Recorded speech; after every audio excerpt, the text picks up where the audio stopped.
గజం భూమి 14,000 రూపాయలతో 180 గజాల భూమి కేవలం 25 లక్షలు మాత్రమే. గట్కేసర్ ఓఆర్ఆర్కి 15 నిమిషాల దూరంలో. ఈ డూండి రాకేష్ డూండి అనేది కాశీలోని గణపతి పేరు Dhoondi Ganesha.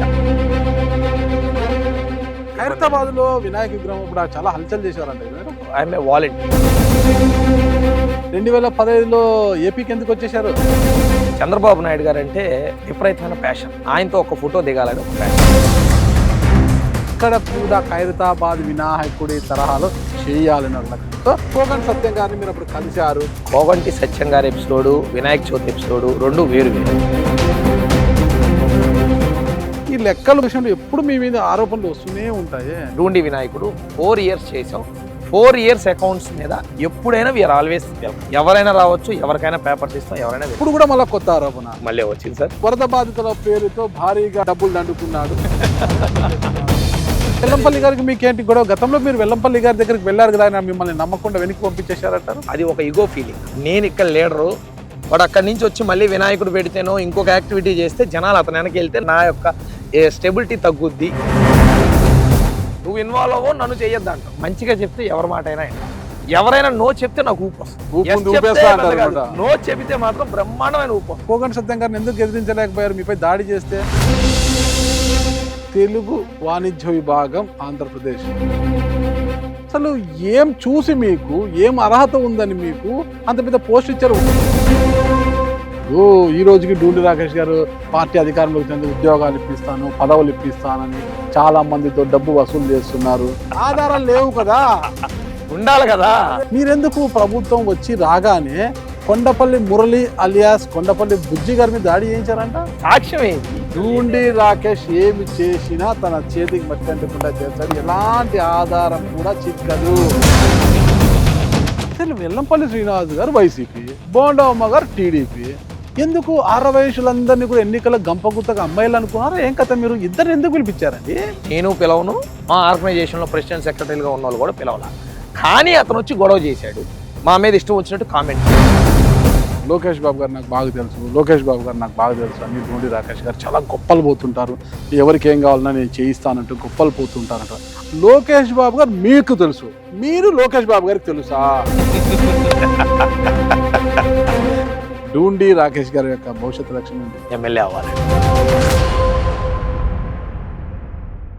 Welcome to Suman TV. నేను మీ నాగరాజ్ బైర్శెట్టిని. ఈరోజు మనతో ఉన్నారు తెలుగుదేశం పార్టీ వాణిజ్య విభాగం రాష్ట్ర అధ్యక్షులు డూండి రాకేష్ గారు. హాయ్ రాకేష్ గారు. Hi sir. ఎలా ఉన్నారు? ఫైన్ అండి. ఈ డూండి రాకేష్ ఏంటి? డూండి అనేది ఏంటి నాకు అర్థం? అంటే ఈ డూండికి మాకు ఏంటి సంబంధం అంటే, డూండి గణేష్ అనేది కాశీలోని గణపతి పేరు డూండి గణేష. ఓకే. ఈ డూండి గణేష పేరులో వినాయకుడి మీద ప్రేమతో డూండి అనే పేరు మా ఇంట్లో మా అబ్బాయి పుట్టాక డిఫరెంట్ గా ఉంటుందని నక్షత్ర ప్రకారం మా అబ్బాయికి పెట్టిన పేరు. ఆ తర్వాత బైఫర్కేషన్ ఆఫ్ ఆంధ్రప్రదేశ్ తర్వాత ఖైరతాబాద్ లాగా ఇక్కడ ఒక పెద్ద వినాయకుడిని పెట్టాలని ఒక కమిటీ ఏర్పాటు చేసాం. ఆ కమిటీకి లక్ష్మీ గణపతి అని, విజయ గణపతి అని రకరకాల పేర్లు పెడదామని మేము పరిశీలించాం. కానీ డూండి గణపతి అనేది డిఫరెంట్ గా ఉంది పేరు. సో ఈ పేరు పెడితే ఎలా ఉంటదని చెప్పి కమిటీ సభ్యులందరం కూడా ఆలోచించి దాన్ని డూండి గణపతిగా మార్చాం. ఆ వినాయక చవితోత్సవాలు చేసిన వెంటనే ఆ రాకేష్ అలా డూండి రాకేష్ అయిపోయింది. యాక్చువల్గా మీ పేరేంటి? పారేపల్లి రాకేష్. పారేపల్లి రాకేష్. కుమారుడి పేరు డూండి. డూండి అంతే అంతే. చాలా డిఫరెంట్ గా ఉందండి. పారేపల్లి డూండి అంతే. భలే పెట్టారండి. స్వామి గారి పేరు మనం. ఒక్కసారి ఇంటర్వ్యూ లోతుల్లోకి వెళ్లే ముందు మీ నేపథ్యం గురించి చెప్తారు. మీ కుటుంబ నేపథ్యం, మీ స్వగ్రామం ఎక్కడ అసలు? నందిగామ. నాన్నగారు అమ్మగారు రియల్ ఎస్టేట్ చేస్తారు. ఇంతకుముందు కిరాణా కొట్టు. నాన్నగారి పేరేంటి? సాయిబాబు. సాయిబాబు. పారేపల్లి సాయిబాబు. అమ్మగారు? మా మదర్ చనిపోయారు. ఇప్పుడు మా మదర్ ఉంటారు రాధారాణి. నేను చిన్నప్పటి నుంచి అమ్మ నాతోనే ఉంటారు. మీ మదర్ గారు చనిపోయారు? నాన్న సెకండ్ వైఫ్. Okay okay. అదే ఇప్పుడు మా మదర్ ఉన్నారు నాతోనే ఉంటారు. నాకు అర్థం కాలేదు. మదర్ గారు చనిపోయారు అంటారు కదా. మా ఓన్ మదర్ లేరు, ఈ మదర్ ఉంటారు. నందిగామలో రియల్ ఎస్టేట్ చేసేవాళ్ళు కదా. ఆ తర్వాత డూండి రాకేష్ గారు ఒకనొక సందర్భంలో హైదరాబాద్ లో ప్రత్యక్షం అయ్యారు అని అంటారు అప్పట్లో. అవునా? అవును. ఏం చేసేవారు హైదరాబాద్ లో మీరు? హైదరాబాద్ లో చాలా చోట్ల పనిచేసాం. అంటే అప్పట్లో 2005లో హైదరాబాద్ వచ్చాం. 2005లో హైదరాబాద్ వచ్చినప్పుడు మేము ఎడ్యుకేషన్ కంప్లీట్ అయ్యి కొద్దిగా ఎడ్యుకేషన్ లో నేను కొద్దిగా వీక్, జనరల్ నాలెడ్జ్. నేను ఇంటర్మీడియట్. సాంస్క్రిట్ లో చాలా తక్కువ మార్కులు వచ్చినాయి. సాంస్క్రిట్ లో అందరికి స్కోరింగ్ సబ్జెక్ట్ సాంస్క్రిట్, నాకు మైనస్ సబ్జెక్ట్ సాంస్క్రిట్. మరి అంత బాగా పరిచయం ఉన్నప్పుడు ఎందుకు తీసుకున్నారు ఆ సబ్జెక్ట్ మీద? అంటే అది సాంస్క్రిట్ నన్ను అంత ఇబ్బంది పెట్టిద్దని నాకు కూడా తెలియదు కదా. ఆ సాంస్క్రిట్ ఉండి మార్కులు రావడం గ్రూప్ వల్ల ఇంటర్లో? చదువుకోలేకపోయా. నేనా ఇంటర్లో సిఈసి. ఇంటర్లో సిఈసి. ఎందుకు సిఈసి తీసుకున్నారు? ఈ పెద్ద పెద్ద ఈ మన వల్ల ఆర్వైశ్యులు కాదండి. వచ్చి లెక్కలు లెక్కలు మనం నేర్చుకోవాల్సిన లెక్కలు అయ్యి కాబట్టి మనం సిఈసి తీసుకున్నాం. అన్ని బాగానే ఉన్నాయి కానీ సాంస్క్రిట్ దెబ్బ కొట్టింది. హైదరాబాద్ ఏం చేశారు? 2005 లో మా కజిన్స్ వాళ్ళ కంపెనీ ఒకటి హైదరాబాద్ లో ఉంది, వీరాట్రోనిక్స్ ప్రైవేట్ లిమిటెడ్ అని. ₹1 కాయిన్ ఫోన్స్ అప్పుడే తయారవుతున్నారు. అప్పుడే హైదరాబాద్ అంతా డెవలపింగ్ టైం. చంద్రబాబు నాయుడు గారు ముఖ్యమంత్రి అయిపోయిన తర్వాత గవర్నమెంట్ మారింది. హైదరాబాద్ అంతా శరవేగంగా డెవలప్ అవుతా ఉన్న టైంలో హైదరాబాద్ అంటేనే ఉద్యోగాల కోసం అందరూ ఉరికే టైం. అసలు చదువుకునేదే హైదరాబాద్ లో ఉద్యోగం కోసం. ఈ కాయిన్ బాక్స్ కంపెనీలో ఉండాలి, మాతో పాటు మీరు కూడా ఉండాలి అని చెప్పి మన కజిన్స్ కొంతమంది కుర్రోళ్ళు కావాలని చెప్పి మేము అప్పుడు చదువుకున్న వాళ్ళం ఇట్లా కొద్దిగా ఎవరన్నా డీమ్గా చదివేవాళ్ళు ఉంటే మమ్మల్ని అందరినీ కూడా పిలిచారు. పిలిస్తే మేమందరం కూడా ఆ సమ్మర్ హాలిడేస్లో అక్కడికి వెళ్ళడం జరిగింది. ఒక 2 months 50 days ఇంటర్న్షిప్ మాదిరిగా, ఒక ప్రోగ్రామ్ మాదిరిగా. ఆ కాయిన్ బాక్స్ అప్పుడప్పుడే బటన్ నొక్కేది, బజర్ వస్తుంది అనమాట. ఎవరన్నా ఫోన్ మాట్లాడి ఫోన్ కాల్ చేస్తే ₹1 ఒక కాల్కి, మళ్ళీ కాల్ ఎక్స్టెండ్ అవ్వాలంటే ఆ బటన్ నొక్కాలి, అది కాల్ ఎక్స్టెండ్ అయ్యేది అనమాట. అలాంటి బజర్ నుంచి ₹1 అప్పట్లో ఫోన్ కాల్ ₹1.25, ₹1.25, 1 minute కి ₹1.25. ఎప్పుడు? 2005 టైంలో. 2005 1 minute కి 1 ఫోన్ నుంచి మనం కాల్ చేసుకుంటే ఒక ఈ డివైస్ ఉంటుంది, ఈ డివైస్ కనెక్ట్ అయి ఉంటుంది. ఈ డివైస్ లో 1 కీ కానీ సౌండ్ వస్తుంది 1 minute అవ్వగానే. అది మళ్ళీ బజర్ కంటిన్యూ చేస్తే ఇంకొక 1 minute మనం ఫోన్ మాడుకోవచ్చు, కంటిన్యూ కాల్ ఉంటుంది అనమాట. సో అది ఎన్ని సెకండ్స్ అయితే అన్ని 125 పైసాస్ అతనికి మనం పే చేయాలి. టెలిఫోన్ ఎక్స్చేంజ్ వాళ్ళకి మనం పే చేయాలి. బిల్లు తర్వాత నుంచి ఆ సిస్టమ్ మారింది. అక్కడి నుంచి ₹1 కాయిన్ బాక్స్ లో.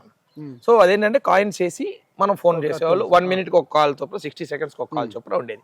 ఈ మ్యానుఫ్యాక్చరింగ్ యూనిట్ లో నేను ఒక సూపర్వైజర్ కింద ఉంటానికి ఒక 50 days ట్రయల్ పీరియడ్ గా ఒక 5 members మేమందరం కూడా ఆ రోజు హైదరాబాద్ వెళ్ళడం జరిగింది. సరే ఎంత చదువుకున్న ఉద్యోగం కోసమేగా చదువుకునేది. ఎంత ఏం చదవలేదు, చదివింది ఇంటర్మీడియట్. ఎంత చదువుకున్నట్టు ఎంత చదివింది ఇంటర్మీడియట్ కానీ ఎంత చదివినా తర్వాత చదివేది ఉద్యోగం కోసమే కదా. ఫైనల్ డెస్టినేషన్ ఏంటి? కుర్రోళ్ళకి చదువుకొని హైదరాబాద్ లో సెటిల్ అవ్వాలి, అదే డెస్టినేషన్ కదా. మరి అటువంటిది చదవాలి అని కోరుకున్నప్పుడు, నువ్వు హైదరాబాద్ లో సెటిల్ అవ్వాలనుకున్నప్పుడు దానికి మార్గం కావాలి కదా. ఇప్పుడు నువ్వు ఇంటర్ కొద్ది గొప్ప నీకు పర్వాలేదు అనిపించినా నీకు ఉద్యోగం ఇస్తారంటే ఇక అంతకన్నా ఏం కావాలి మనకి. సో మేమందరం కూడా హైదరాబాద్ మూవ్ అవుతుంది. ఎంత చదివినా ఉద్యోగం కోసమే అన్న మీరు ఇంటర్మీడియట్ తోనే ఉద్యోగానికి వెళ్ళిపోయారు. మరి ఉద్యోగంలో స్థిరపడకుండా మళ్ళీ రాజకీయాలకు ఎందుకు వచ్చారు? అంటే అక్కడ ఏం జరిగిందంటే అండి, 24 గంటలు కూడా మాకు ఒక థియరీ ఉండేది. కొట్టినా కొట్టించుకున్నా హైదరాబాదే. అక్కడ ఎవరికి మనం ఎవరో తెలియదు. మనం ఏం చేసినా అంటే తప్పు కాదు. ఒక సరదాగా ఫ్రీలాన్సర్గా, ఒక కుటుంబంతో, చిన్న కుటుంబం నుంచి వచ్చిన వాళ్ళు ఫ్రీలాన్సర్గా వండుకుంటూ, ఒక క్లోజ్ డోర్లో పెరిగిన కుటుంబంలో నుంచి వచ్చి ఒక రోజు ఆ ఏజ్లో మాకు వేరే ఏమి కూడా తెలియదు అనమాట. ఒక ఉద్యోగానికి వెళ్ళి అక్కడ లైఫ్గా అన్నీ చూస్తూ బతకాలి. సినిమాలకు వెళ్ళటం, బస్సు ఎక్కటం, దిగటం, ఇవన్నీ కూడా కొత్తగా చూడటం, ఇవన్నీ కూడా ఫ్రీలాన్సర్గా బతకటం, ఇవన్నీ కూడా అలవాటు నేర్పే హైదరాబాద్లో. ఈ హైదరాబాద్లో ఉద్యోగం చేస్తూ పాటు ఫ్రీగా అన్నీ కూడా నేర్చుకోవడం జరిగింది అనమాట. అంటే నేర్చుకోవటం అంటే తప్పుడు అలవాట్లేదు కాదు. ఈ రోజు కూడా మా ఎవరికి కూడా బ్యాడ్ హ్యాబిట్స్. మేము వెళ్ళిన 5 గుడ్ హ్యాబిట్స్. అసలు బ్యాడ్ హ్యాబిటే లేదు మా. బ్యాడ్ అంటే ఏంటి? అంటే కొన్ని డిఫరెంట్ అలవాట్లు. డాక్టర్స్ మానేమని చెప్తా ఉంటారు కదా, అలాంటి అలవాట్లు. డాక్టర్లు సిగరెట్లు తాగొద్దు, మందు తాగొద్దు, గుట్కాలు వేసుకోవద్దు, అవన్నీ పార్షియల్ గా బ్యాడ్ హ్యాబిట్స్ కదా. హెల్త్ కండిషన్ రేషియోలో బ్యాడ్ హ్యాబిట్ కదా. పొలిటీషియన్స్ వాళ్ళు వీళ్ళు అప్పుడప్పుడు పార్టీలలో ఏదో పెగ్గులు తీసుకుంటారు, స్మోక్ చేస్తున్నారు అంటే మళ్ళీ బ్యాడ్ మ్యాన్స్. బ్యాడ్ మ్యాన్స్ అని కాదు, అదొక హ్యాబిట్ అన్న. ఎవరైనా సరే కొన్ని హెల్త్ పాడు చేసే విషయాన్ని, హెల్త్ పాడవుతే కుటుంబం బాధపడుతుంది. కుటుంబం బాధపడటం అంటే మనకి తెలిసి తెలియక జరిగే బాధ. మీరు అవేర్నెస్ రాజకీయ నాయకులకి, మనకు ఆ కెపాసిటీ ఉండాలి కదా సార్. అంతేనా? మనకు ఆ కెపాసిటీ కూడా ఉండాలి. మనం కంట్రోల్ చేసుకుంటేనే కంట్రోల్ మనం కంట్రోల్ ఉన్నాం. వాటికి అన్నిటికీ దూరంగా ఉండి మనం కంట్రోల్. గారు మంచి బాలుడు అంతే ప్రస్తుతానికి. హైదరాబాద్ లో వినాయక విగ్రహం ఇప్పుడు చాలా హల్చల్ చేసేవారంట కదా మీరు? హల్చల్ ఏం కాదు, ఐఎమ్ ఏ వాలంటీర్. అంత పెద్ద వినాయక చవితి మేము టైం చూసుకోవటం. నేను చెప్పా కదా ఇందాక, ఫ్రీ స్పేస్ లో ఒక వ్యక్తికి ఖాళీ దొరికినప్పుడు అతను చెడిపోవడానికి అవకాశం ఉంటుంది, బాగుపడటానికి అవకాశం ఉంటుంది. కానీ మేము డివోషనల్ వైపు వెళ్ళే వాళ్ళం. ఎలా వెళ్ళే వాళ్ళం అంటే చిలుకూరు బాలాజీ స్వామికి వెళ్ళే వాళ్ళం, లేదంటే టిఆర్ఎస్ ఆఫీస్ పక్కన కొత్తగా అప్పుడే ఒక పూరి జగన్నాథ్ స్వామి టెంపుల్ కట్టేవాళ్ళు, ఆ టెంపుల్ విజిట్ చేసేవాళ్ళం. మాకు ఐకానిక్ అనమాట. జూబ్లీ హిల్స్ వెంకటేశ్వర స్వామి టెంపుల్కి వచ్చేవాళ్ళం. అది ఒక మాకు ఐకానిక్ ప్లేస్లు అనమాట. ఒక ఫీల్, హ్యాపీనెస్ ఫీల్ ఇవన్నీ వచ్చి, దాంతోపాటు ఆ ఉత్సవం ఖైరతాబాద్ వినాయకుడు ఉత్సవాన్ని అక్కడే రుంచొని అక్కడే జనాలందరినీ జరుపుతూ అంత కోలాహలంగా ఆ యూత్ అందరం కూడా ఆ వారం రోజులు అవసరమైతే సెలవు పెట్టేసి అక్కడ వాలంటరీ ఉద్యోగం, కమిటీతో కాదు వాలంటరీ ఉద్యోగం చేసేవాళ్ళం, వాలంటరీగా ఫ్రీ భోజనం పెట్టేసి వాలంటరీగా జనాలందరినీ జరపటం, ఉత్సవాల్లో మీరు తొందర రావాలి, తొందర జరగాలి అని అంటాం. ఇది ఎవరు నియమించడం కాదు, వాలంటరీగా మేమందరం పనిచేసేవాళ్ళం అనమాట, ట్రాఫిక్ దగ్గర పనిచేసేవాళ్ళం. సో అదొక ఇంట్రెస్ట్ అనమాట, పబ్లిక్ లో ఉండడం అనేది ఫస్ట్ నుంచి అలా ఒక మైండ్ సెట్ లో ఉన్న ఇంట్రెస్ట్ అనమాట. మరి వాలంటరీగా పనిచేసేంత బాగుంది కదా. మరి ఖైరతాబాద్ను వదిలిపెట్టి, ఖైరతాబాద్ వినాయకుడిని వదిలిపెట్టి 2015లో ఏపీకి ఎందుకు వచ్చేసారు? 2015లో మనం ఏపీకి రావడానికి గల కారణం బైఫర్కేషన్ ఆఫ్ ఆంధ్ర. దొబ్బేశారు వాళ్ళు? ఎవరు దబ్బలేదు. చంద్రబాబు నాయుడు గారు అంటే ఫస్ట్ నుంచి మనకి విపరీతమైన ప్యాషన్. ఎందుకు? ఆయనతో ఒక ఫోటో దిగాలని ఒక ప్యాషన్. అయ్యో, అది అది అది ఆ ఫోటో దిగాలనే ప్యాషన్. చంద్రబాబు గారు అంటేనే ఎందుకు అంత ప్యాషన్? అది అంటే ఎంతో మంది కుటుంబ సభ్యులకి వారి వల్ల ఉద్యోగాలు వచ్చినాయి. ఎంతో మంది కుటుంబ సభ్యులు, ఇప్పుడు మేము మా నాన్నగారు వాళ్ళు 10 మంది ఉన్న కుటుంబం. ఈ కుటుంబంలో అందరూ చదువుకున్నారు. ఒక కిరాణా కొట్టు నుంచి వచ్చిన కుటుంబం మాది. ఒక చిన్న కిరాణా కొట్టులో ఎక్కువగా కిరాణా కొట్టు రోజు పొట్లాలు కట్టుకునే వాళ్ళం మా నాన్నగారు వాళ్ళు. ఈ పొట్లాలు అని చెప్పారు మీరు? ఫస్ట్ కిరాణా కొట్టు, దాని తర్వాత మా ఫాదర్ బయటకు వచ్చేసి కిరాణా కొట్టు నుంచి రియల్ ఎస్టేట్ చేశారు. మధ్యలో చిటీ పాటలు పెట్టారు, చీటీ పాటల నుంచి రియల్ ఎస్టేట్కి వచ్చారు. అప్పుడులో రియల్ ఎస్టేట్ ఎక్కడ ఉంది? అంత రియల్ ఎస్టేట్ లేదు కదా. రియల్ ఎస్టేట్ ఏదైతే పెరుగుతుందో ఆ రియల్ ఎస్టేట్ అంటే స్థలం కొనటం, అమ్మటం, మీడియేషన్ చేయటం. ఈ రియల్ ఎస్టేట్ లో ఎప్పుడైతే ఆ భూమి పెరిగిందో దానికి డైవర్ట్ అయ్యారు. అప్పుడు చంద్రబాబు నాయుడు గారి మీద మక్కువతో ఈ వీకెండ్స్ లో కానీ సార్ పార్టీ ఆఫీస్కి వచ్చినప్పుడు వెళ్ళి దూరం నుంచి సార్కి చెయ్యి ఇవ్వటం, సార్ని చూడటం, సార్ స్పీచెస్ ఏముంటాయి. అసలు నిజంగా మాదాపూర్లో మేము తిరుగున్నాం కాబట్టి హైదరాబాద్లో కాయిన్ ఫోన్స్ తో పాటు ఎక్కడెక్కడ ఇన్స్టాల్ చేయాలో ఆ ఏరియా మొత్తం తిరిగే వాళ్ళం. బండి వేసుకుని ఇక్కడ బండి ఇక్కడ ఉంది, ఈ బొడ్డు కొట్ట దగ్గర, ఈ చిల్లర కొట్ట దగ్గర ఇది బిగించాలి. ఆ డెవలప్మెంట్ అదంతా చూసి ఇదంతటికి కారణం సారే. సార్ ఇలా ఉండబట్టి, సార్ ఆలోచన దూరదృష్టి బట్టి ఈ రోజు ఇన్ని కంపెనీలు ఇక్కడికి వచ్చినాయి. So we are all great. ఈ రోజు మా కుటుంబంలో ఈ 10 మంది సంతానం ఉన్న కుటుంబంలో పిల్లల్లో 50% ఆఫ్ ద పిల్లలు అబ్రాడ్ లో ఉన్నారు.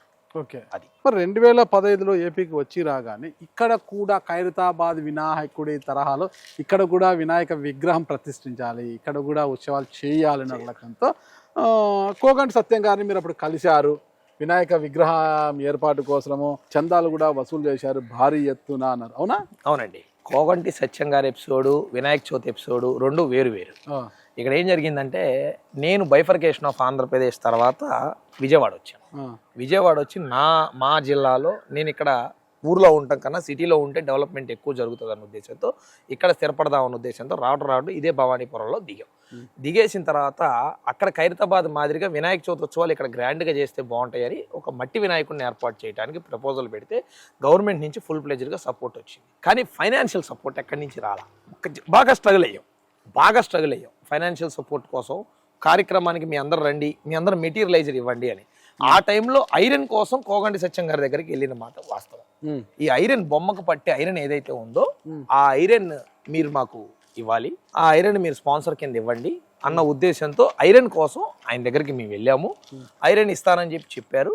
ఆ తర్వాత మా మీదనే మళ్ళీ ఆయన మీరు ఫ్రాడ్ చేశారు, మీరు ఏ చేశారంటే, సార్ లెక్కలన్నీ కరెక్ట్గానే ఉన్నాయి, ఇది ఆడిటర్ చూపించిన లెక్కలు, మీరు ఎక్కడ తప్పు ఉందో చూపించమంటే ఈ రోజు కూడా మరి వారు లెక్కలు చూపించలేదు. మా లెక్కలు ఈ రోజు కూడా మీపై బాగా దాడి చేశారంటే, అంశాలంతా బాగా దాడి చేసి కొట్టారంట. ఆ రోజు క్వశ్చన్ జరిగిన ఎప్పుడైతే డిస్కషన్, డిబేట్, గొడవ ఇవన్నీ జరిగిన తర్వాత ఇలా ఉంటే ఇప్పుడు ఇక్కడ ఉన్నంతరం కూడా ఆ కమిటీలో ఈ రోజు కూడా మా సపోర్టర్స్ అందరూ కూడా 90% ఆర్యవైశ్యులు అంటే ₹1 పెట్టేవాళ్ళు కానీ తీసుకునేవాళ్ళు కాదు. అటువంటి వాళ్ళందరూ కూడా భయభ్రాంతులకు గురయ్యారు. సో వీ మేక్ దట్ మేము విడిగా ఉంటాము, మీరు డోనర్గానే ఉంటాం, మీరు డోనర్గానే ఉండండి, మేము కమిటీ మాదిరిగానే ఉంటాము. సో కమిటీ లాగానే ఉంటుంది, డోనర్ లాగానే ఉండండి మీరు అని చెప్పిన మాటకి ఇష్యూ పెరిగి మేము సంస్థను రిజిస్ట్రేషన్ చేయడం జరిగింది. ఎందుకంటే రిజిస్ట్రేషన్ చేసే అథారిటీ నాకే అన్ని నా పేరు మీద ఉన్నాయి. పర్మిషన్స్ కానివ్వండి, బొమ్మ పెట్టిన ఓచర్లు కానివ్వండి, ప్రతిదీ నా పేరు మీదే ఉంది. సో ఇవన్నీ కూడా ఉన్నాయి కాబట్టి నేను అతను లేకుండా కమిటీ రిజిస్టర్ చేయడం జరిగింది. అది జీర్ణించుకోలేక మా ఇద్దరి మధ్య గొడవ పెరిగి అది కొట్లాటగా దారితీసింది. మీరు ఆయన మీద దాడి చేశారా, ఆయన మీ మీద దాడి? నాకు అంత శక్తి లేదండి. ఆయనతో మీ మీద దాడి చేశారు? నా మీద దాడి చేశారు. ఏమైనా గాయాలు అయ్యాయి అప్పుడు? కొద్దిగా గాయాలు. ఏమనిపించింది అప్పుడు? అరే దాడి ఇవన్నీ కూడా ఏంది ఇది? హైదరాబాద్కి విజయవాడకి తేడా తెలిసి హైదరాబాద్కి విజయవాడకి తేడా తేడా తెలిసి ఆ తర్వాత కోకంటి సత్యం గారితో గోడవాయి గట్ల తర్వాత బోండమ్మ గారి దగ్గరికి వెళ్ళారు. అక్కడ కూడా ఈ సందర్భాలు అవి ఇవి వచ్చినప్పుడు అక్కడ కూడా మళ్ళీ గొడవ జరిగింది. ఇక్కడ ఇదేంటంటే బోండా ఉమా గారిని యాక్చువల్గా మేము పెట్టుకున్న బైలాలో లోకల్లో మేము చార్టెడ్ అకౌంట్ని రిజిస్టర్ని ఇద్దరిని కలిసినప్పుడు ఈ ఆర్గనైజేషన్ రిజిస్టర్ చేయడానికి ఒక బైలా, ఆ బైలాలో వినాయక చవితిని ఎక్కడ చేస్తామో ఆ కాన్స్టిట్యున్సీ ఎమ్మెల్యే అది ఎవరైనా కానివ్వండి, ఇప్పుడు నేను తీసుకొచ్చి వేరే ఎక్కడో కాన్స్టిట్యున్సీలో చేసి XYZ, ఆ constituency MLA will be officially గౌరవ అధ్యక్షుడు ఆఫ్ ద ఆర్గనైజేషన్. అలా గౌరవ ఇంగ్లీష్ బాగా మాట్లాడుతున్నారా? అది ఉంది, సాంస్క్రిట్ లేదు కానీ ఇంగ్లీష్ సాంస్క్రిట్ ఏం లేదు, లోపల తెల్లోడు అలా ఉండే లోపల. సో అది సో అలా గౌరవ అధ్యక్షుడిగా అతన్ని మనం పెట్టుకోవడం జరిగింది. ఆ రోజు ఎమ్మెల్యేగా బోండా ఉమా గారు లోకల్ పర్మిషన్స్ ఇచ్చా కానీ లోకల్ ఉండే శానిటరీ ఇన్స్పెక్టర్ కావాల్సి వస్తే ఇంకొకటి ప్రతి చోట ఎక్కడ కార్యక్రమం చేస్తామో అక్కడ ఎమ్మెల్యే గౌరవ అధ్యక్షుడిగా మేము పెట్టుకుంటాం. అలా బోండా ఉమా గారు ఆర్గనైజేషన్లో ఉన్నారు. ఆయన చెప్పారు ఈ గొడవ అంతా ఏంటి, ఇది కరెక్ట్ కాదని కూడా ఆయన మమ్మల్ని పిలిపించారు. పిలిపిస్తే మేము అందరం కూడా అకౌంట్స్ తీసుకెళ్ళి ఇచ్చాం. ఆయన ఒక అకౌంటెంట్కి పిలిచి ఇచ్చారు, వెరిఫై చేశారు. ఇందులో ఎక్కడున్న తప్పు నాకు అర్థం కాలేదని అన్నారు. చూడండి సార్, ఓచర్లు ఉన్నాయి, బుక్లు ఉన్నాయి అని అన్నాయి. వాళ్ళు చెప్పే తప్పుల్లో ఒకటే, ఫస్ట్ ఇయర్ 1,30,00,000 అయింది, సెకండ్ ఇయర్ ₹1,00,000 అవుతుంది. ఇంకా పండగ కంప్లీట్ అవ్వాల, పండగ స్టార్టే చేయాల, ₹1,00,000 అవుతుంది. అంటే ఫస్ట్ ఇయర్కి సెకండ్ ఇయర్కి 30 లక్షలు తేడా వచ్చినాయి కాబట్టి మీరు తినేసారు 30 లక్షలు అని అంటారు. ఏంటంటే ఫస్ట్ ఇయర్ కొన్ని వృధా ఖర్చులు అవుతాయి. కొత్తగా ఓ పని మొదలుపెట్టినప్పుడు అసలు ఏ సబ్జెక్ట్ కాన్సెప్ట్ తెలియకుండా తెలియనప్పుడు ₹10 వస్తువుని ₹15 కొంటాం. ఈ వస్తువుని ₹15 ఎందుకు కొన్నామా అని తర్వాత తెలుస్తుంది. ఎక్స్పీరియన్స్ వచ్చాక దాన్ని బేరవాడి ఏ 10కో 9కో కొంటాం. సో అలా మేము ఖర్చులు తగ్గించుకున్నప్పుడు దాని తప్పు ఎలా అవుద్ది? మేమంతా ఓపెన్ గా ఉన్నాం. ఆ రోజు మీరు ఐరన్ ఇచ్చారు, ఐరన్ ఫ్రీగా ఇచ్చారు, ₹12 లక్షల ఐరన్ అందులో ఉంది ఎగ్జాంపుల్. ఆ 12 లక్షలు సెకండ్ ఇయర్ ఉంటుంది కదా, ఐరన్ రేటు తేడా వస్తే రేటు తగ్గిద్ది కదా, దాన్ని మీరు దొంగ అని ఎలా అంటారు? మేము అనే పాయింట్ అది. అంటే బోండా ఉమా గారి దగ్గర కూడా ఎందుకు రప్చర్ అయింది అంటారు? అక్కడ కూడా బోండా ఉమా గారితో గొడవ ఏం కాల. బోండా ఉమా గారు మాకు సపోర్ట్ గా వచ్చారు. ఓకే, బోండా ఉమా గారు మాకు సపోర్ట్ గా వచ్చారు. అపోజిషన్ పార్టీగా కోగంటి సత్యం గారు అయ్యారు, బోండా ఉమా గారు సపోర్ట్ గా వచ్చారు మాకు. సో మా అందరికి సపోర్ట్ గా బోండా ఉమా గారు నిలబడ్డారు. ఆయన వచ్చే ముందు కూడా 1-2 సార్లు అకౌంట్ పేపర్స్ ఆయనకి ఇమ్మన్నారు, ఆయనకి ఇచ్చాం. ఆయన బయట వెరిఫై చేయించుకున్నారు, అసలు ఇది అవుద్దా లేదా, ఇందులో నిజంగా ఏమైనా తప్పు ఉందా, ఏ కోశాన్ని తప్పు ఉంది ఉంటే అసలు ఏంటని ఆయన వెరిఫై చేయించుకున్నారు. వెరిఫై చేయించుకొని అక్కడ ఏం తప్పు లేదని తేలేకనే బోండా ఉమా గారు మా పక్కన వచ్చి నిలబడ్డారు. మరి బోండా ఉమా గారు మీరు అంత మద్దతు ప్రకటించారు, అంత ఇదైంది కదా, మళ్ళీ షిఫ్ట్ ఎందుకు సిద్ధారాఘవరావు దగ్గరికి మళ్ళీ ఎందుకు షిఫ్ట్ అయ్యారు? తినాలి మాది తినాలని సిద్ధారాఘవరావు గారు ఆ రోజు మా కమ్యూనిటీలో R&B మినిస్టర్ గా ఉన్నారు. సో సహజంగా కమ్యూనిటీ ₹2 సంపాదించుకోవచ్చు మినిస్టర్ కాబట్టి, మనం ₹10 సంపాదించుకోవచ్చు. సంపాదన అనేది ఎప్పుడూ లేదండి, ఇట్స్ ఏ మోరల్ సపోర్ట్ అన్నమాట. ఈ రోజు వరకు ఆయన మంత్రి అయినాక మీరేం సపోర్ట్ చేస్తారు? మాకు మోరల్ సపోర్ట్. ఓకే, మాకు సపోర్ట్ కావాలి, ఆయనకి కాదు. మీరు లోకల్ గా ఉన్నారు విజయవాడలో, బోండా ఉమా గారు లోకల్ గా ఉంటే మీకు ఏదైనా సపోర్ట్ చేస్తారు. ఎక్కడో ఉన్న సిద్ధారాఘవరావు గారు ఏం చేస్తారు? మంత్రి కదా ఆయన, అక్కడ మంత్రి కావచ్చు. ఇక్కడ పవర్ ఎవరు? ఎక్కడైనా స్టేట్ లో మంత్రే కదా సార్. జలీల్ ఖాన్ గారు ఉన్నారు, పక్కన బోండా ఉమా గారు ఉన్నారు. వీళ్ళందరినీ కదా ఎక్కడ ఎట్లా పోతారు? కులాభిమానం, కమ్యూనిటీ యాంగిల్లో ఒక మంత్రి ఉన్నప్పుడు మనం ఇంత పెద్ద యాక్టివిటీ ఒక ఊర్లో ఒక రాష్ట్రానికే పేరు తెచ్చేంత యాక్టివిటీ చేసినప్పుడు సహజంగా ఒక కమ్యూనిటీ వాళ్ళందరం కూడా ఒక దగ్గర. మరి కమ్యూనిటీ మీద అంత ఫీలింగ్ ఉంటే గతంలో రోషయ్య గారు రాష్ట్ర ముఖ్యమంత్రిగా పనిచేసినప్పుడు మరి ఆయన మీద ఎందుకు ఆ ప్రేమ లేకపోయింది? ఆయనతో ఎప్పుడైనా సెల్ఫీలు దిగాలని అనిపించలేదా మీకు? ఎందుకు దిగలేదండి, రోషయ్య గారితో చాలా ట్రావెల్ చేసాం. రోషయ్య గారితో ప్రమాణ స్వీకారం చేయించుకున్నారు, తెప్పించుకొని బందరు తెప్పించుకొని ప్రమాణ స్వీకారం చేశా. ఇదే కృష్ణా జిల్లాకి వాసవి సేవాదల్ అధ్యక్షుడిగా పనిచేశాను నేను, జిల్లా అధ్యక్షుడిగా. ఆ టైంలో రోషయ్య గారిని బతిలాడుకొని గవర్నర్ గా ఉన్నారు, తీసుకొచ్చి ఆయన చేత ప్రమాణ స్వీకారం చేసుకున్నా.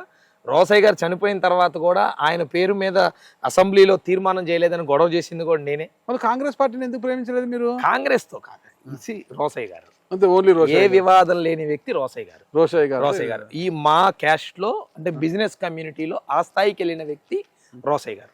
ఆయన మాటకారితనంతో ఆ స్థాయికి వెళ్ళగలిగాడు. ఆయన మా అందరికి ఒక రోల్ మోడల్. సిద్ధారాఘవరావు గారి దగ్గర కూడా బాగా రప్చర్ అయింది మీది అంటారు?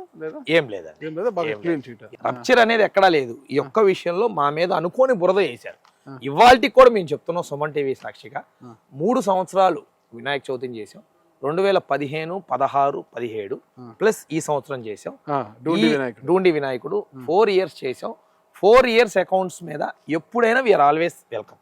ఓకే. ఎవరైనా రావచ్చు, ఎవరికైనా పేపర్స్ ఇస్తాం, ఎవరైనా ఈ వెరిఫై లెక్కల విషయంలో ఎప్పుడు మీ మీద ఆరోపణలు వస్తూనే ఉంటాయి. ఇప్పుడు కూడా మళ్ళీ కొత్త ఆరోపణ. మళ్ళీ వచ్చింది సార్. అదే వరద బాధితుల పేరుతో భారీగా డబ్బులు దండుకున్నాడు, వరద బాధితులకి ఏమో రూపాయి లేదు కానీ మొత్తం డూండి వాళ్ళ ఇంట్లో దాచేశాడు అనేది పెద్ద ఎత్తున ఆరోపణ. ఇది పార్టీ అధిష్టానం కూడా తెలిసింది. అది అసలు ఇక్కడ విచిత్రం ఏంటంటే సార్, వరద బాధితులకి మాకు అసలు ఎక్కడి నుంచి కూడా ఒక రూపాయి ఎవరికి నాకు కాదు, ఏ పొలిటికల్ లీడర్కి ఇవ్వాల. అది ఎక్కడి నుంచి ఇచ్చారు, అసలు ఏ పొలిటికల్ లీడర్కి ఇచ్చారు? మీరు బయట కలెక్ట్ చేశారు అని. ఎక్కడైనా సరే ఎవరు డబ్బులు ఇచ్చినా సరే దానికి ఒక ఆధారం ఉంటది. హ్యాపీగా వాళ్ళు ఎక్కడన్నా చూపించవచ్చు. వీఆర్ రెడీ అని చెప్తున్నా కదా. మేము ఈ సంవత్సరం డూండి గణేష చేసాం. మా డోనర్స్ అందరినీ కూడా హోటల్లో కూర్చోబెట్టి మీటింగ్ పెట్టి పేపర్స్ అన్ని ఇచ్చి, ఇదిగోండి చార్టెడ్ అకౌంట్తో మేము అప్రూవ్ చేసిన అకౌంట్, మీకు ఏమైనా డౌట్లు ఉంటే అడగండి అని మీటింగ్ పెట్టి మీ అకౌంట్స్ చూపించాం. అసలు వరద బాధితుల ఎపిసోడ్లో మేము ఇన్వాల్వే కాలేదు. మేము కానీ నా వెనకున్న ఆర్గనైజేషన్స్ కానీ అసలు వాటిలో ఫుల్ ప్లెడ్జ్డ్గా ఫైనాన్షియల్గా మేము సర్వీస్ చేసాం కానీ ఎక్కడ ఇన్వాల్వ్ కాల. మేము ఎక్కడ డబ్బులు వసూలు చేయలే, ఎక్కడ ఖర్చు పెట్టలా. ఆర్గనైజేషన్లో లిక్విడ్ ఫండ్గా ఉన్న డబ్బుల నుంచి భోజనాలు పెట్టాం, అంతవరకే. నా వెనకున్న ఒక 4-5 ఆర్గనైజేషన్స్ ఉన్నాయి. ఈ ఆర్గనైజేషన్స్ లిక్విడ్ ఫండ్గా ఉన్న వాటితో 10,000 మందికి భోజనాలు పెట్టాం. మహా ఎక్కువ కూడా మేము పెట్టలేదు. It's recorded. మేము డబ్బులు మా దగ్గరికి ఏదైనా రూపాయి వచ్చిందా, సరుకు రూపాయనా కానీ డబ్బు రూపాయలు ఉన్నాయా కరెక్ట్ గా? అసలు ఉంటేనే కదా, ఖర్చు పెడితేనే కదా సార్. 10,000 మందికి భోజనాలు ఎంత అవుతాయి సార్? యావరేజ్ గా 110 రూపాయలు చొప్పున భోజనం వేస్తే 10,000 మందికి ఎంత అవుతాయి? అదే డబ్బులు ఆ అకౌంట్ నుంచి అతను క్యాటరింగ్ అతనికి ఇచ్చాం, అంతే. అది నాకు సంబంధించి లేదు. నా ఆర్గనైజేషన్, నా అనుకున్న ఒక 4 ఆర్గనైజేషన్స్ లో ఒక ఆర్గనైజేషన్ కి చెప్తే ఆ ఆర్గనైజేషన్ ఆ డబ్బులు ఖర్చు పెట్టింది, ఆ పూట భోజనాలు పంపించింది. హైదరాబాద్ నుంచి వచ్చారు, ఇక్కడ డూండి వినాయకుడిని కూర్చోబెడుతూ అది ఇది చేసుకుంటూ వచ్చారు. ఎక్కడో నందిగామ నుంచి వచ్చారు, ఇక్కడ స్థిరపడ్డారు కదా. ఈరోజు బాగా హ్యాపీగా లావిష్ గా ఉన్నారు, మంచి కారు అట్లా ఫుల్ లావిష్ గా ఉన్నారు. మరి ఏం కష్టం చేసి డబ్బులు సంపాదిస్తున్నారు మీరు? నా బిజినెస్ నాకు ఉంటుంది కదా. ఏం బిజినెస్? నేను వ్యాపారస్తుని. ఏం వ్యాపారము? నేను గతంలో డూండి సర్వీసెస్ అని ఈవెంట్ ఆర్గనైజేషన్ కింద చేసాము. ఏమేం చేస్తాండ్రి? అన్ని కార్పొరేట్ ఈవెంట్స్ అన్ని చేసేవాళ్ళం. కార్పొరేట్ ఈవెంట్స్ చేసాం. ఆ తర్వాత ఎలక్ట్రిక్ వెహికల్ షోరూమ్ ఉండేది. వెల్లంపల్లి గారు గొడవలు, మా గొడవల మధ్య అది మూసేసాము. ఆ తర్వాత ఒక ప్లాంట్ లో పార్ట్నర్ గా జాయిన్ అయ్యాము. అది నడుస్తూనే ఉంది. ఇప్పుడు కూడా కంటైనర్ తీసుకొస్తాం, అమ్మొస్తాం. Electric two wheeler plant, Kubera motors. ఇప్పటికీ ఆ ప్లాంట్ ఉంది. ఆ అకౌంట్స్ అంతే ఉంటాయి. అందులో నా డబ్బులు ఎంత పెట్టుబడి ఉందో వైట్ గానే ఉంది, బ్లాక్ గా లేదు. గారికి మీకేంటి గొడవ? గతంలో మీరు వెల్లంపల్లి గారి దగ్గరికి వెళ్ళారు కదా, మిమ్మల్ని నమ్మకుండా వెనక్కి పంపించేశారంటారు. నమ్మటం నమ్మకపోవటం అంటూ ఏం లేదు, అది ఒక ఈగో ఫీలింగ్ అన్నమాట. నేను ఇక్కడ లీడరు, వాడు అక్కడి నుంచి వచ్చి మళ్ళీ వినాయకుడు పెడితేనో ఇంకొక యాక్టివిటీ చేస్తే జనాలు అతను వెనక్కి వెళ్తే నా యొక్క స్టెబిలిటీ తగ్గుద్ది అనేది అతని యొక్క బాధ. అంతకు మించి మా ఇద్దరి మధ్య ఇంకోటేం లేదు. మా మధ్య ఏ ట్రాన్సాక్షన్ లేదు. ఇమేజ్ తగ్గుతుందా, స్టెబిలిటీ తగ్గుతుందా? అతనికి ఇమేజ్ తగ్గుద్ది. అతనికి ఇమేజ్ అంటే స్టెబుల్ తగ్గిపోద్ది. అతను అనుకుండే వాళ్ళు తగ్గిపోతారు కదా. ఇంకో లీడర్ వచ్చి ఎందుకు వెళ్ళాలనుకున్నారు వెల్లంపల్లి గారి దగ్గరికి మీరు? ఆ రోజు మేము వినాయకుడిని పెట్టిన టైంలో వెల్లంపల్లి గారు బీజేపీలో ఉన్నారు, మాజీ ఎమ్మెల్యేగా ఉన్నారు. ఆయన అప్పుడే స్థానికంగా ఓడిపోయిన ఎమ్మెల్యే ఇదే కాన్స్టిట్యున్సీలో. మీరు కమ్యూనిటీలో పెద్దగా ఉన్నారు, మనందరం కలిసే ఉన్నాం కదా, మీరు దీన్ని లీడ్ తీసుకొని వినాయక చవితిని చేయండి అని అన్న. అతను నేను చేస్తానని చెప్పి మాకు మాట ఇచ్చి వచ్చి కొబ్బరికాయ కొట్టి బయటకు వచ్చి పలానా వాళ్ళకు మీరు రాకేష్ తిరుగుతున్నారు, మీరు తిరగమాకండి, మీరు రాకేష్కి డబ్బులు ఇవ్వద్దు, ఆ కార్యక్రమం చెయ్యొద్దు, మీకు అనవసరం అన్నాను. నేను అన్నాను అసలు ఏ విధంగా అనవసరం, ఎలా అనవసరం, నువ్వు ఇన్వాల్వ్ అవ్వవు, నన్ను చెయ్యొద్దు అంటావు, ఇది ఎలా? నాకేంటంటే అండి, మంచిగా చెప్తే ఎవరి మాట అయినా వింటా, ఎవరైనా నో చెప్తే నాకు ఊపు వస్తుంది. నో చెబితే మాత్రం బ్రహ్మాండమైన ఊపు వస్తుంది. ఎందుకు రాదో నేను చూసుకుంటాను, అంతే. అది అంత ఇదేంటి అంత ఊపేంటి? అది మనలో ఉండాలండి. అంతే. నందిగామ, హైదరాబాద్, విజయవాడ, భవానీపురం, వంటోనా గారి కదా, మనిషిలో ఉండాలి. మరి అలాంటి కోగంటి సత్యం గారిని ఎందుకు ఎదిరించలేకపోయారు? మీపై దాడి చేస్తే ఎదిరించడం కాదు నేను అనేది, అదే ఫిజికల్ గా మేము ఎక్కడ ఫైట్ చేయలేను. అదే కావాలంటే అది వేరే విషయం, కానీ అదే నేను ఆ టైప్ ఎలిమెంట్ కాదు. బట్ నేను డిఫెన్స్ ఇచ్చుకోగలను. నేను అవసరమైతే ఒకరి కోసం ఎంత దూరమైనా పోరాడతా, ఎంత దూరమైనా నిలబడతా. కానీ అన్నెసరీ ఇష్యూస్లో కొట్టుకుంటే ఉపయోగం లేదు. అక్కడ తప్పు ఉండాలి కదా.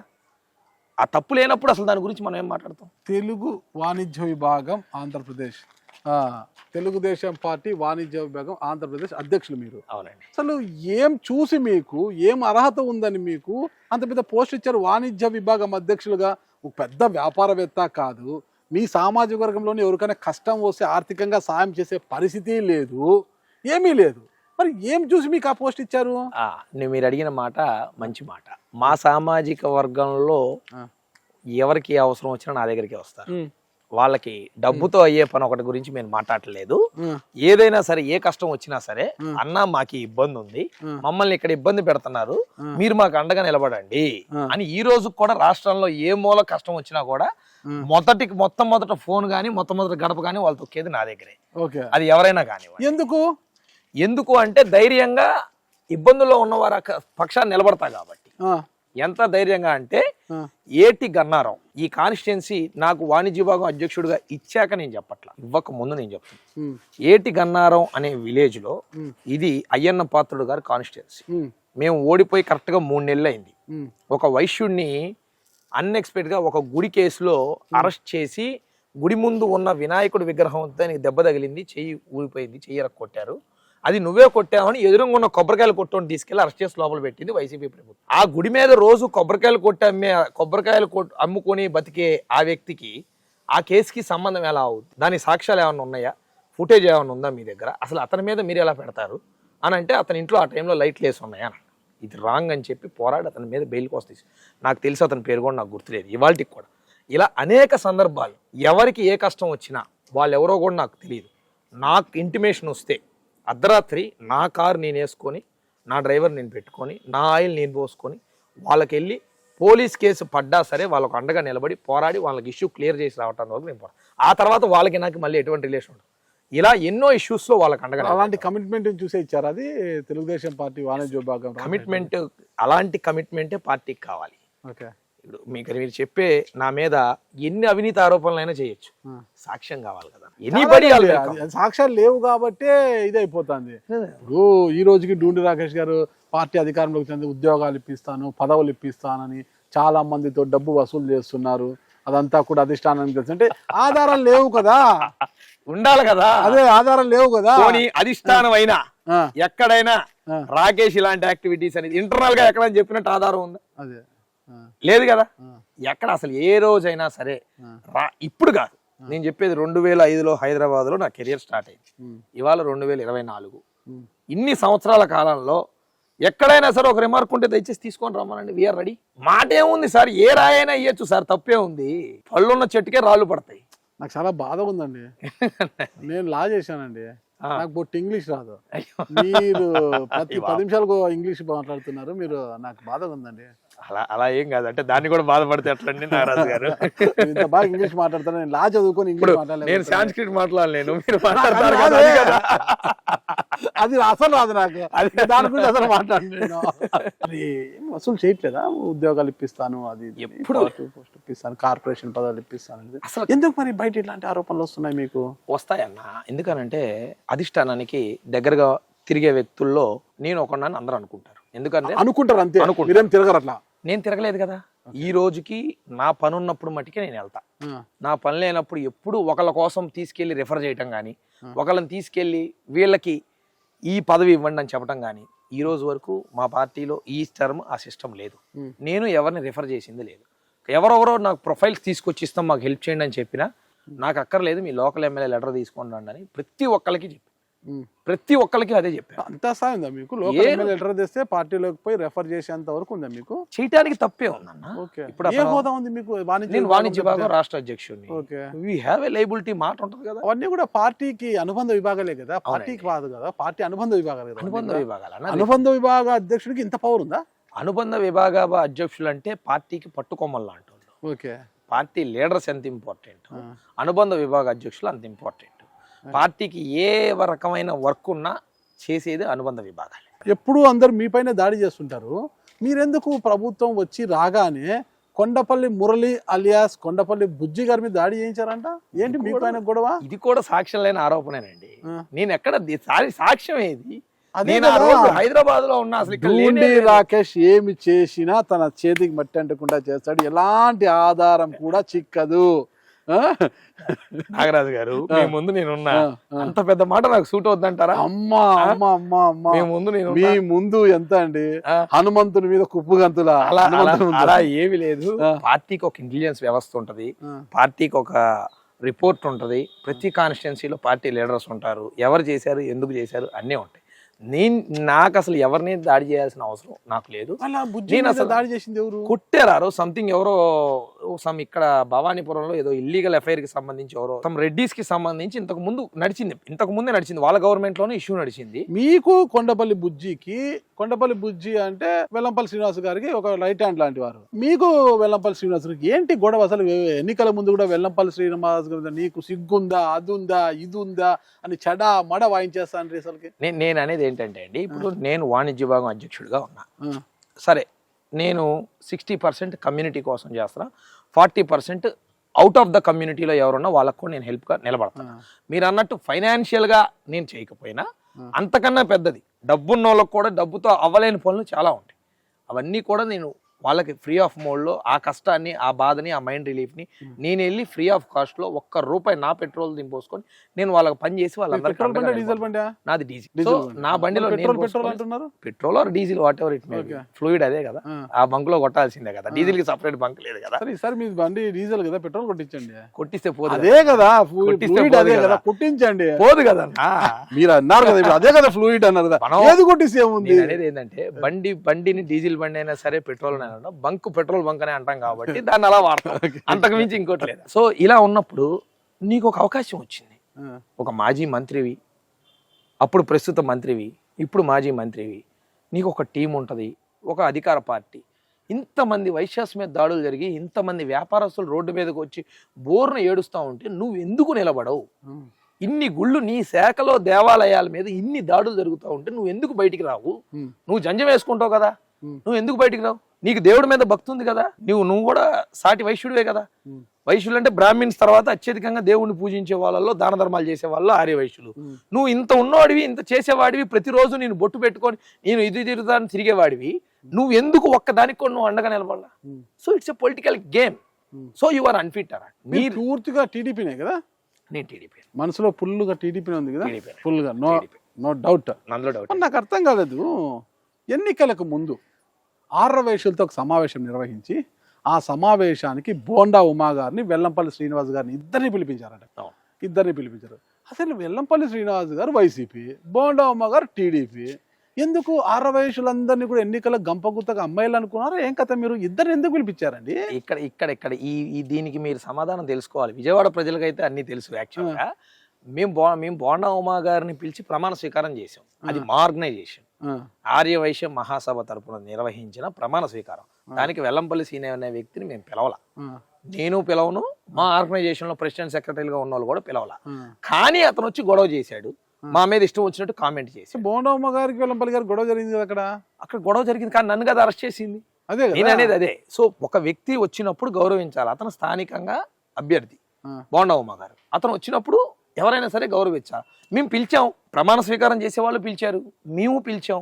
మా ఆర్గనైజేషన్ తరపున మేము అఫీషియల్గా పిలిచినప్పుడు అతనికి అసలు పిలవని వ్యక్తి ఫంక్షన్కి వచ్చాడు, పిలిచిన వ్యక్తి వస్తే డూండి గారే పిలిచారు, ఆర్యవైశ్యుల ఓటుకి వెళ్ళగట్టి పిలిచారని నా విమర్శలు వచ్చాయి.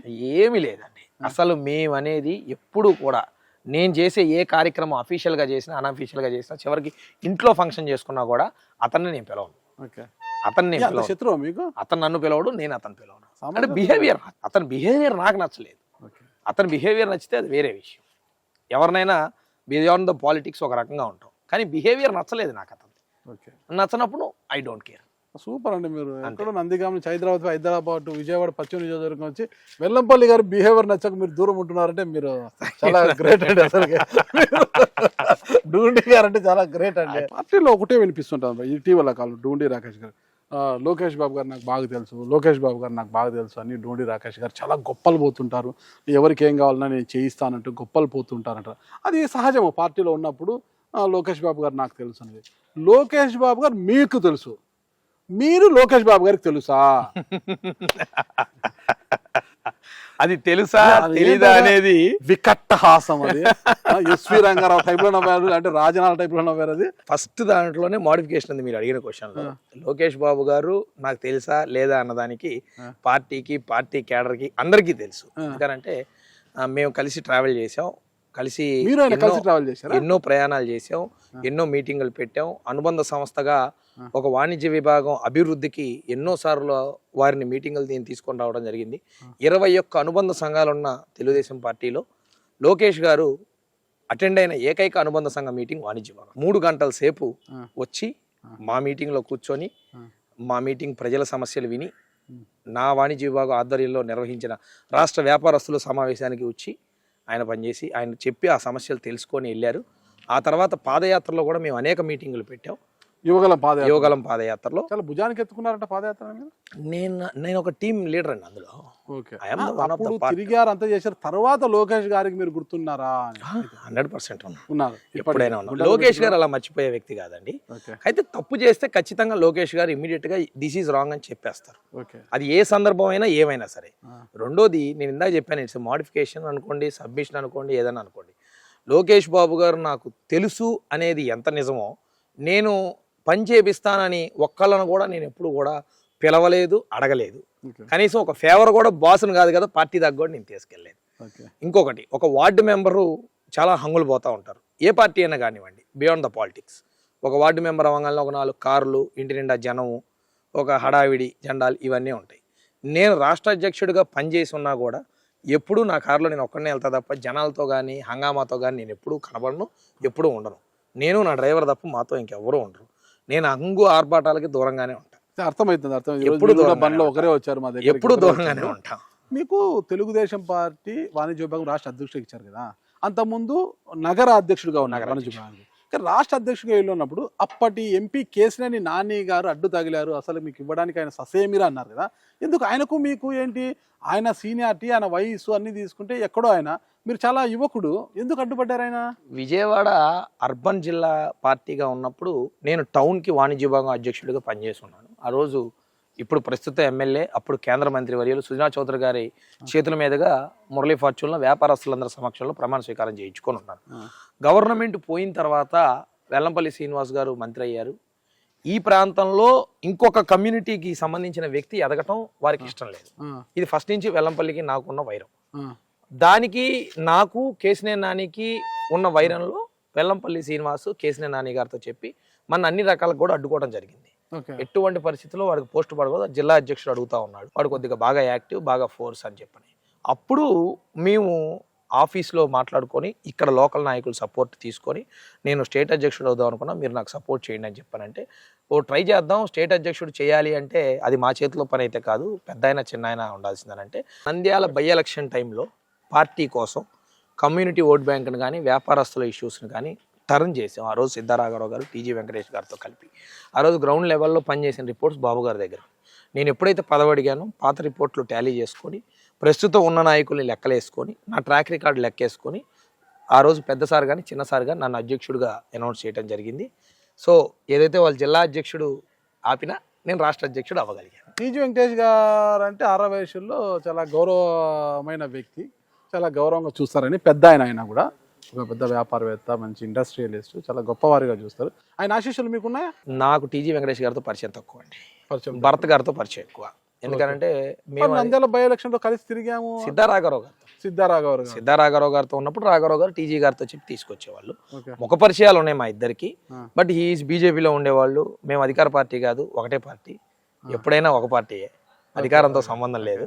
భరత్ గారితో మంచి సంబంధాలు, భరత్ గారితో మంచి సంబంధం. ప్రతి మీటింగ్కి మేము కలిసి పనిచేసేవాళ్ళం.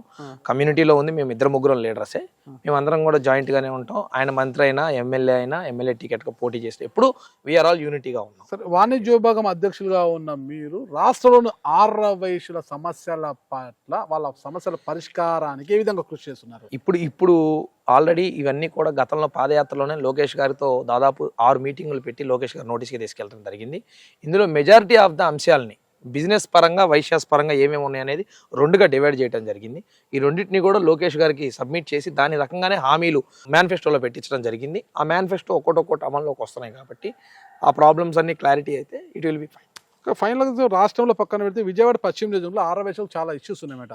ఈ వడ్డీల విషయంలో, మిత్తుల విషయంలో చాలా వడ్డీలు, 10 రూపాయల వడ్డీలు కూడా ఒక పరిస్థితి. అంటే ఎప్పటికప్పుడు అంటే రోజువారీ వడ్డీలు కూడా తీసుకొని ఫైనాన్స్ వ్యాపారాల చేతుల్లో నలిగి పోతున్నారన్నమాట. వారికి ఎలాంటి భరోసా కల్పిస్తారు? వాటికి ఆల్రెడీ ఇప్పుడు మా వెనకున్న ఇందాక చెప్పిన ఆర్గనైజేషన్స్ ప్రకారం విజయవాడ ఛాంబర్ ఆఫ్ కామర్స్ అనేది మా అండర్లోనే ఉంది. రీసెంట్గా దాన్ని ఆ వర్గాన్ని తీసేసి మా వర్గం మనుషులు ఎన్నికల్లో గెలిచాం. ఇందులో రికమెండేషన్స్ కాదు, ఏం కాదు, ఎన్నికల్లో గెలిచిన ఇప్పుడు దాని ద్వారా చిరు వ్యాపారస్తులకి తక్కువ రుణాలు గతంలో ఇచ్చిన మట్టుగా ఇంతకు ముందు ఇచ్చినట్టుగా కేంద్ర మంత్రి సుజనా చౌదరి గారు ఉన్నప్పుడు కొన్ని లోన్స్ ఇచ్చాం, సబ్సిడీ రుణాలు ఇచ్చాం. ఆ సబ్సిడీ రుణాలు కూడా మళ్ళీ తీసుకొచ్చే ప్రయత్నం చేస్తా ఉన్నాం.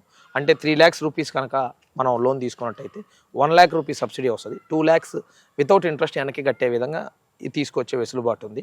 ఈలోపు వరదల వల్ల కూడా చాలా ఎఫెక్ట్ అయ్యారు పబ్లిక్, చిరు వ్యాపారస్తులు బాగా ఎఫెక్ట్ అయ్యారు. వీటిని కూడా అన్నింటినీ క్రోడీకరించి గవర్నమెంట్కి ఇవ్వడం జరిగింది, పెద్ద ఆయనకి ఇవ్వడం జరిగింది. పెద్ద ఆయన కూడా వీటన్నిటిని లిస్ట్ అవుట్ చేసి వాళ్ళందరూ కూడా ఫైనాన్షియల్గా సపోర్ట్ చేశారు అఫీషియల్గా. సో ఇందులో ఎక్కడా కూడా అవినీతికి తావులేదు. Everything is transparent. రాకేష్ అనే వ్యక్తి ఏది పని చేసినా వైట్ పేపర్. ఎవరికి ఏది ఉన్నా ఆల్వేస్ వెల్కమ్. మీరు ప్రూఫ్తో కెమెరాతో రావచ్చు, అంతే, ఏం ప్రాబ్లం. ట్రై చేస్తాను. ఎప్పుడైనా పశ్చిమ నియోజకవర్గంలో కూటమి అభ్యర్థి అంటే బీజేపీ ఎమ్మెల్యే సుజనా చౌదరి గారితో ఎలా ఉంది మీకు? హ్యాపీ. ఎంపీ కేశవ్ చిన్ని గారు ఇంకా happy. Double happy. Happy. Dhoondi Rakesh గారి యొక్క భవిష్యత్తు లక్ష్యం ఏంటి? సహజంగా రాజకీయాల్లో ఉన్న ప్రతి ఒక్కరికి ఒక కోరిక ఎమ్మెల్యే అవ్వాలని. అలాంటి కోరిక నాకు. ఓకే, ఏ నియోజకవర్గం? పశ్చిమేనా? నేను విజయవాడ పశ్చిమ. ఎమ్మెల్యే కావాలన్నా? ఇక్కడే పెరిగాం, ఇక్కడే తిరుగుతున్నాం, ఇక్కడే అందరికీ అండగా నిలబడుతున్నాం, ఇక్కడే పోరాటాలు చేసాం, ఇక్కడే ఉంటాం. ఫైనల్ గా చెప్పండి, లాస్ట్ వినాయక చవితి సందర్భంగా మట్టి వినాయకుడిని ఇక్కడ ప్రతిష్ఠించారు కదా, మరి ఎంత వసూలు చేశారు, ఎంత? నేను మళ్ళీ చెప్తున్నానండి, లాస్ట్ మట్టి వినాయకుడికి సంబంధించి మీరు వచ్చే ఒక 3-4 days ముందే అకౌంట్స్ అప్పచెప్పడం జరిగింది. ఇందులో 1,91,00,000 ఎక్స్పెండిచర్ వచ్చింది. దానిలో 9.8 lakhs మైనస్లో ఉన్నాం. మిగిలిందంతా డొనేషన్స్ రూపంలో వచ్చింది. ఎవరెవరు ఇచ్చారో కూడా మేము వాళ్ళ పేర్లు కూడా చదివి వినిపించడం జరిగింది.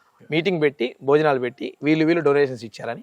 అందులో యాక్చువల్గా 10,80,000 మైనస్ అవుతే అందులో ఒక దాత నేను ఒక 1 lakh నా ట్రస్ట్ నుంచి ఇస్తానని చెప్పని అతను ప్రామిస్ చేయడం జరిగింది.